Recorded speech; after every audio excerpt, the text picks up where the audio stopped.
Yan, salamat ho. May chocolate.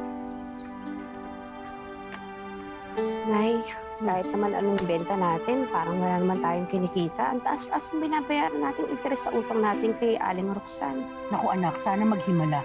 Para naman lumangoy tayo sa pera, hindi sa utang, di ba?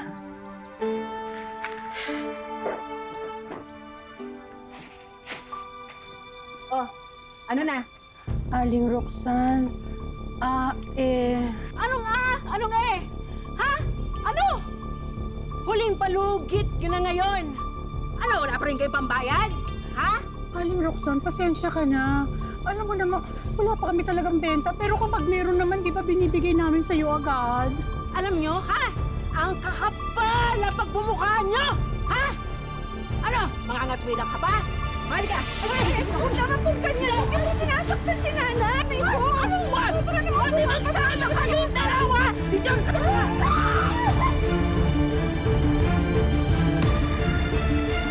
Tagal sa inyo, diba? Ha? Ay, Roxanne, bakit na kayo ganyan nagbabayad? Ano ang babayad? Ano ang bakailan sa inyo? Ang babayad kayo ng utang! Magbabayad ka ba? Hindi ka kailangan maging ganyan! Bayad na ba naman sa inyo? Magbabayad? Magbabayad? Nakakuha na po ako ng sweldo sa trabaho. Huwag niyo lang po kami ganyanin ng nanay ko. Huwag naman po kayo nananakit. Sobra naman po kayo. Sobra! Ikaw mo, sobra ka na! Huwag ka bakit? Ano ka? Kakapal na lang ang iyo! Mali na din! Anong bayad ka na utang? Ano gusto mo bayad? Bayad naman na! Magbabayad? O sige! O dali na rito! Ano ka dyan? Ano? Magbabayad? Sige, ano? Tay! Wala naman kayong pambayad, di ba? Di kukunin ko na lang to! Akin na to! Wala! Anong wag? Anong wag? Hindi! Akin na yung lahat! Akin na yung lahat! Ha? Akin na yung lahat! Ha? Ayaw niya magsibayad, di ba? Ha? Bakit? Ha? Ha? Ay, naku! Akin na to! Akin na to lahat! Ha? Oh, tama na! Ha? Mga buwisit kayo! Matuto kayo magbayad! Ha? Matuto kayo magbayad, mga plastic! Buwisit!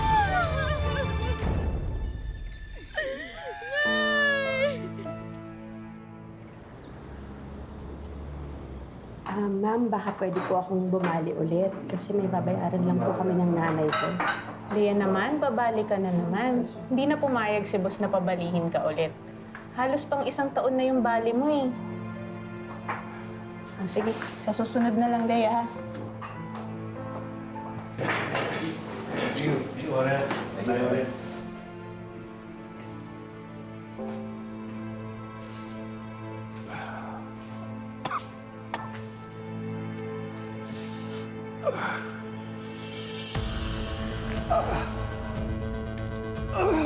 Sir, okay lang po kayo? Sir. Yung gamot ko. Ito po, ito po. Ito po, ito po. Sir, kamusta na po pakiramdam ninyo? Okay na po ba kayo? Medyo okay na. Salamat sa'yo, ha? Walang ano man. Tanggapin mo to. Ay, naku, sir. Hindi, sige na, Hindi ko po tanggapin mo na, matatanggap tanggapin mo yan. na. Kung ako rin naman ho sigurong nasa kalagayan na Oo. tutulungan niyo rin ako. Kulang pa nga ito eh. Tandaan ang Ay, hindi ko po talaga matatanggap. Salamat po. Ayoko po. Hindi po. Sigurado ka. Opo, opo.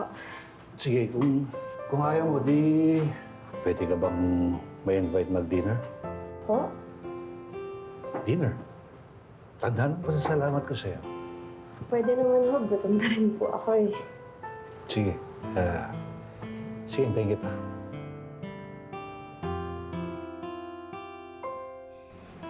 Ernesto, salamat nga pala ha. Parati mo na lang ako inaayong lumabas pagkatapos ng trabaho ko. Nahihiya na nga ako sa'yo eh. Wala yun, kaya... Alam mo kasi, mula nung namatay yung asawa ko 5 years ago, ngayon lang ulit sumaya ang buhay ko mula nung makilala kita.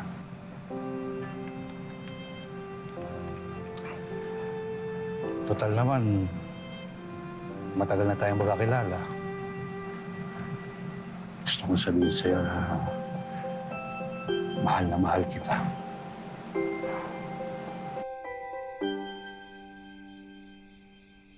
Ernesto, baka naman nabibigla ka lang. Maraming ibang babae dyan. Hindi ako ang para sa'yo. Mahirap lang kami. No. Lea, kahit anong katayuan mo sa buhay, mahal pa rin kita.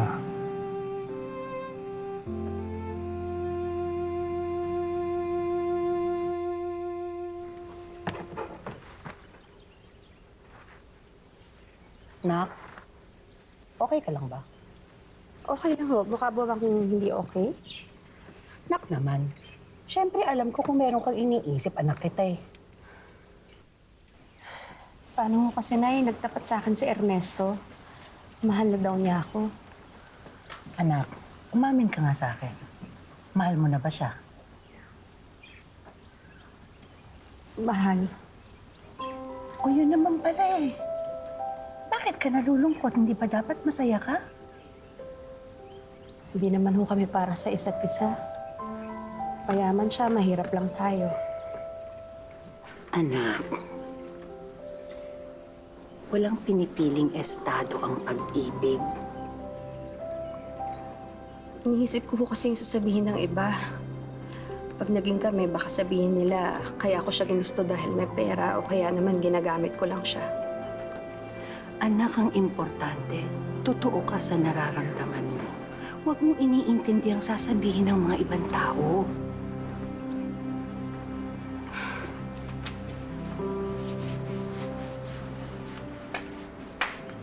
Galing! Ang galing!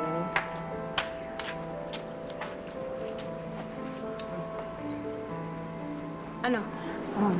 Paling Roxanne, baka naman po pwedeng habaan nyo ng konti yung palugit nyo sa amin kasi wala pa po talaga kami ibabayad ngayon. Ang galing nyo talaga magdrama, no? Kayong mag-ina? Pwes, hindi na pwede sa akin yung paawa effect nyo. Wala na akong pakialam. Aling Roxanne, grabe naman ho kayong mga gipit. Mas mataas pa ho ang binabayaran naming interest sa inyo kaysa sa utang namin, ha? Hindi ko na problema yon. Kung wala kayong pambayad, pwes, lumayas kayo. Layas! Layas! Aling Roxanne, maawa naman po kayo sa amin. Wala po kami titiran. Oh, problema ko ba yun kung saan kayo titira? Wala akong pakialam. Importante sa akin, lumayas na kayo ngayon. At meron ang uupa dito, kaya lumayas na kayo! Bigyan niyo naman ho sa amin kahit ngayong araw lang. Parang awa niyo na ho. Talaga naman, no? Hindi ko kailangan ng pagmamakaawa. Kailangan ko pera! Ha? Pera! Wala po kami titira. Ano kayo may titiran? Ano pa kailangan? Kahit ngayong araw lang po. Ay, ako! Pakiusap pa kayo? Agad na pera, babayaran ka namin. Wala akong pakialam! Umalis na kayo rito! Umalis na kayo! Ano nangyayari dito? Eh, paano ito mag-inan to? Ayaw magbayad. Bakit? Magkano ba utang nila? Babayaran ko na. Ernesto, hindi mo kailangan gawin yan. Lea, ayokong nakikitang nahihirapan kayo ng ganito. Magkano? 10,000, bakit? Balik ko. 1,000 lang pala. Ayan. 30,000 yan, ha? Ayokong nakikita kitang nagmamalit ng ibang tao. Lalong-lalo na kila Lea. Pag binalikan mo sila, ididimanda na kita. Ikaw naman, Mr. Pogi. Kung alam ko lang naman na may magbabayad para sa kanila, hindi ko sila sinisingit. Salamat, ha?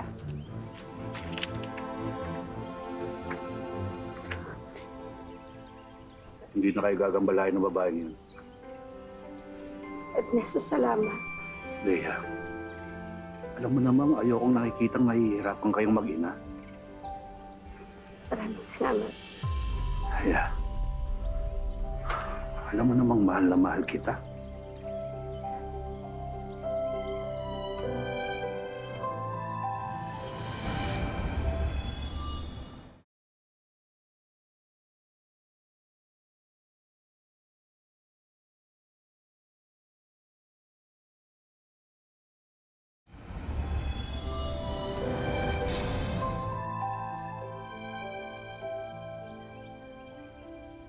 Pasok kayo, pasok kayo.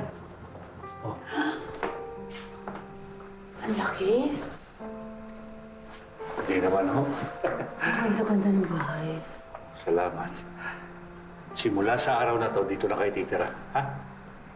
Ako, Ernesto, alam mo, maraming salamat. Ang dami-dami mo na natutulong talaga sa amin. Diba, anak? Wala, ayaw na Edna. Okay naman kami dun sa tinitirahan namin. Hindi naman namin kailangan tumira dito. Lea, dapat masanay ka na. Masanay na kayo na dito na kayo nakatira. Lalo pa ngayon, kakasal na tayo. Leia, will you marry me?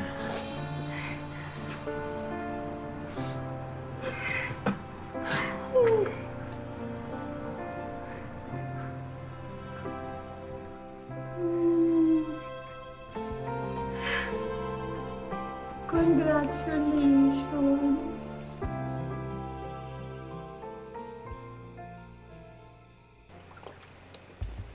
Kuya? Hoy! Nasaan si Kuya Ernesto? Kayo ho siguro yung kapatid ni Ernesto. Nice to meet you po. Oo, kami nga. Ako nga pala si Renato, siya naman si Bethany. Napakagandang katulong mo naman. Ano nga pala pangalan mo? Ako si Leia, hindi po ako Renato. Huwag kang nakikipag-usap sa ambisyosang katulong na to. Tawagin ko na lang ho si Ernesto. Hindi! Tabi!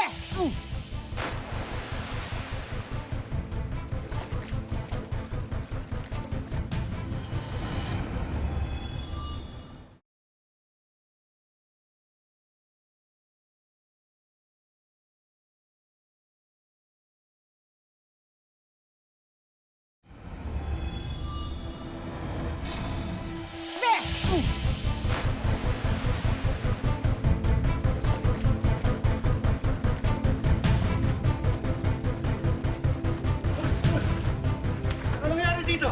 Ha? Kuya! We Leia! miss you! Ah! Leia! Leia!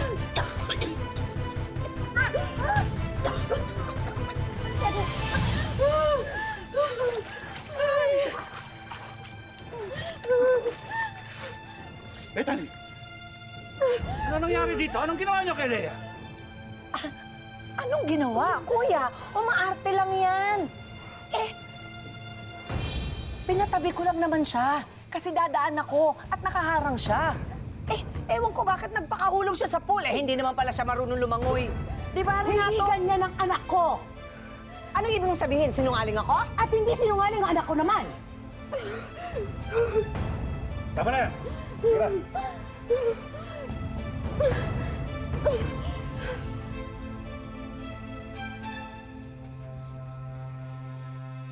At tribidang nanay?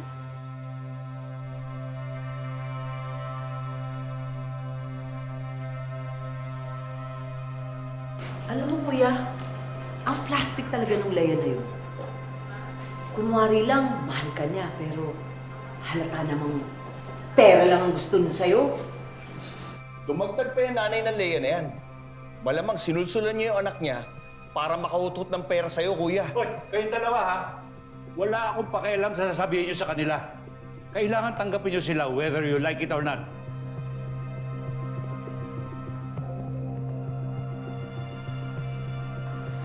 Ernesto, we have to do something.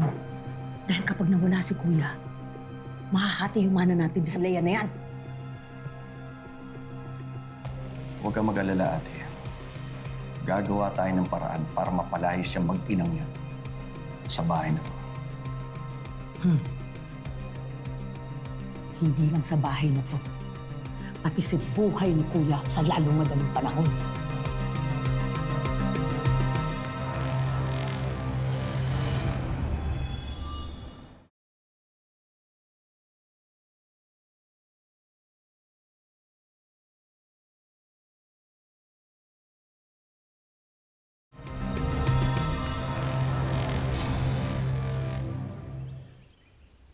Ernesto, pasensya ka na ha, pero napagdesisyon namin ni nanay na habang hindi pa tayo kasal, mas mabuti sigurong bumalik muna kami sa bahay namin. O Ernesto, kasi ayaw naman namin nagkakagulo kayo ng mga kapatid mo nang dahil lang sa amin ni Leia. Na Edna, Leia, hindi kayo pwedeng umalis sa bahay na to.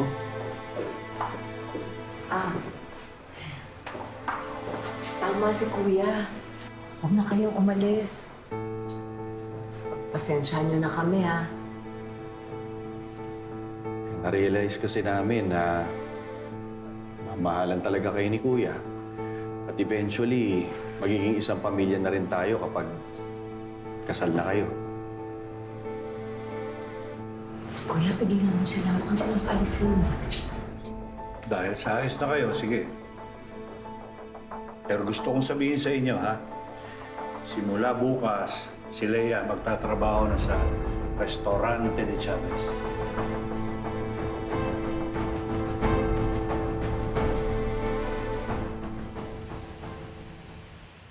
Ito, halika. Bago tayo mag-start, kailangan siguraduhin mo munang, good morning, malinis itong loob at yung labas ng restaurant, ha?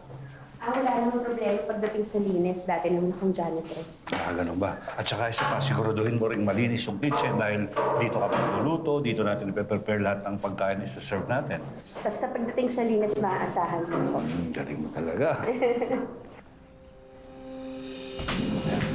Resto pa. Pinatulan niya na si Sir Ernesto para magkapera. Ang tawag dyan, politician. Kayo dalawa. Pagbutihin ninyo ang trabaho ninyo, ha? Hindi yung buhay ng ibang tao ang pinag-uusapan ninyo. Ngayon, kung hindi nyo kayang respeto ang Ma'am Lea ninyo, ay bukas ang pinto, pwede na kayong umalis. Tama na, huwag mo silang pagalitan.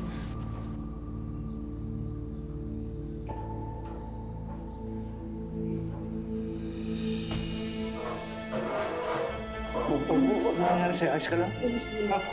Tupad. Kumuha ka ng tubig. Please. Ayos ka lang? Anak, kumusta na bang pakiramdam mo? Maayos na po. Pwede na ba tayong umuwi? Mukhang napagod lang naman ako kanina dahil na-excite ako magtrabaho sa restaurant. Nagalala ako sa'yo kanina eh. Hintayin na lang natin yung resulta ng lab result mo. Oo nga. Sige. Ano ka muna? Hindi ka muna din. Hindi, okay naman po. Okay mo? Opo. Sige. Ay, talaga. Dok, ano pong resulta? Everything is normal. Wala kayong dapat ipag-alala. Okay naman po pala. Congratulations, Ernesto and Lea. Magkaka-baby na kayo. Magiging tatay na ako. Salamat, Dok. Magiging tatay na ako, Lea. Magiging tatay na ako. Iwan niyo.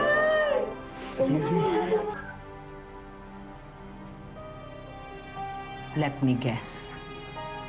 Sadyang nagpabuntis ang bruha para lalong mapaikot si Kuya. Paano na ngayon ang gagawin natin? Mas matindi na lalo ang kapit niyan kay Kuya. Huwag kang mag-alala. May naisip na akong plano.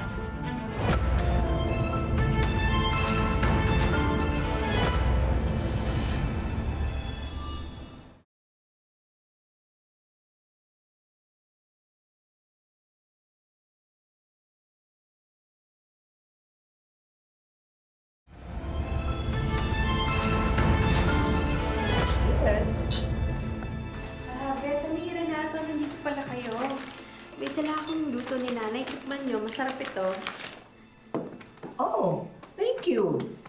Nag-abala ka pa. Eh, marami naman tayong pagkain dito. Gusto ko sanang ilagay sa menu. Kasi naghahanap yung mga customer ng lutong bahay na affordable. Yun nga lang, hindi kasi nababagay yung mga ganitong klaseng pagkain sa restaurant natin. Nababagay ito sa mga... Yan, sa mga karinderya, yung mga nirarasyon. Yun. Pero masarap. Salamat. Paano mauna na ako sa inyo, ha? Makita na lang tayo dun sa celebration for the anniversary. Sandali lang, Lea. Napansin ko, wala na tayong stock ng chicken wings. Pwede pakicheck mo yung freezer? Kaka-check ko lang ng kagabi, ha? Madami pa? Naubos na ba? Marami tayong orders today. Pwede pakicheck?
Sigurado kang nalak mo maigi, ha? Oo naman. Good.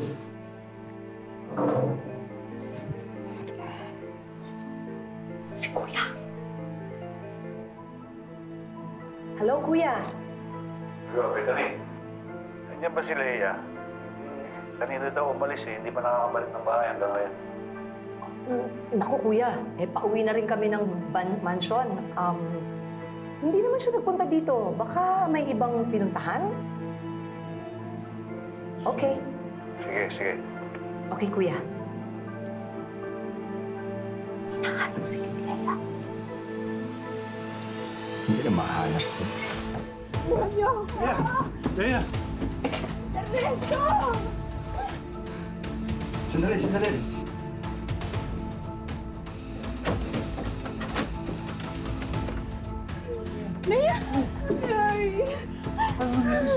Sino may gawa sa'yo nito? Yung mga kapatid mo, napakasalbahe nila. Pati anak natin dinadamay nila sa galit nila sa akin. Ako walang yan ng mga yan. Wala mo yun. Nakakatiim sa akin yan. Hindi na.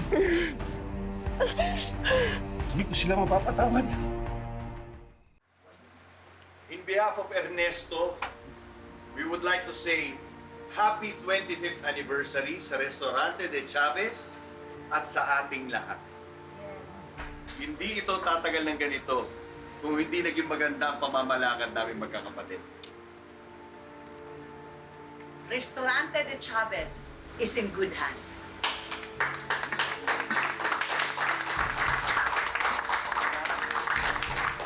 At bilang mga kapatid ni Kuya Ernesto, we will make sure na hindi ito mapupunta sa isang manggagamit at masamang tao. Cheers! Cheers!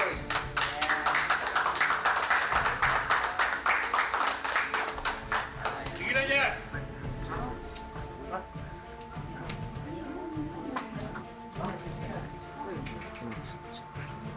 Magagamit kayo. Wala kayong putang na loob. Napakasabang mga ugali ninyo. Buti alam mo, nakakalungkot lang at nakalabas ka pa ng freezer. Alam niyo talagang kaluluwa ninyo. Pati batang walang kamuang-muang, dinadamay niyo sa galit ninyo sa akin. Sana nga malaglag na yung batang yan. Para yan sa akin. Yun naman para kay Ernesto! Ito naman para sa anak ko! Tama na, Le! Tama na! Stop! Kuya! Pasalamat kayo, yan lang ang inabot nyo. Sa susunod, ipapakulong ko na kayo. Sige na, lumayas kayo dito. Yes! Ang mahalaga, mag-aral ka ng mabuti para hindi ka matulad sa akin. Sorry, pasensya. Talaga po bang wala na po tayong ibang kamag-anak? Sabi nila, ikaw raw pinakamasipag dito. Kamayin mo! Hindi ka aalis hanggat di mo natatapos linisin yung kailangan. I love you, Nay. I love you, Lola. Tinanggalan nila ng karapatan yung anak ko sa bahay nila, sa mga ari-arian. Isisigawan ako, wala karapatan yung anak mo. Ang akin lang po naman, maibigay nilang nararapat para sa anak ko, yung karapatan lang po niya, hindi po para sa akin. Sa panahon ngayon, hindi na uso ang martir. Kaya si Leia, ipinack up na ang mahaba niyang pasensya para rumesbak na. Abangan ang part 2 ng laban ni Leia sa susunod na Sabado. Ako po si Vicky Morales at ito po ang bagong Wish Ko Lang.